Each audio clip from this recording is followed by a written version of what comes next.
వీళ్ళు డ్రెస్సింగ్ రూమ్కు వెళ్తున్నప్పుడు మధ్యలో హార్దిక్ పాండ్యా ఇంకా ఇతర మన టీం మెంబర్స్కి షేక్ హ్యాండ్ ఇచ్చారు, కాస్త సెలబ్రేట్ చేసుకున్నారు. కానీ ఏ పాకిస్తానీ ప్లేయర్తో మాట్లాడలేదు, ఎవరికి షేక్ హ్యాండ్ ఇవ్వలేదు. అండ్ డ్రెస్సింగ్ రూమ్కి వెళ్ళి డోర్ క్లోజ్ చేసుకున్నారు. మ్యాచ్ అయిపోయిన తర్వాత షేక్ హ్యాండ్ ఇచ్చుకోవడం క్రికెట్లో ఒక సాంప్రదాయం. కాబట్టి Pakistan players Indian players shake hand కోసం వస్తారు అని వెయిట్ చేస్తూ గ్రౌండ్లో ఉండిపోయారు. కానీ మన వాళ్ళు వెళ్ళలేదు.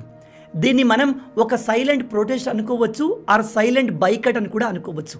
దీన్ని బట్టి ఈ మ్యాచ్ ఆడడం మన ప్లేయర్స్కి కూడా ఇష్టం లేదు అని తెలుస్తుంది. కానీ మన బీసీసీఐ బోర్డు ప్రెజర్తో వీళ్ళు ఆడాల్సి వచ్చింది. అయితే మన టీం ఈ షేక్ హ్యాండ్ సెరమనీని అవాయిడ్ చేసింది అని పాకిస్తాన్ టీం కూడా పోస్ట్ మ్యాచ్ ప్రజెంటేషన్కి రాలేదు.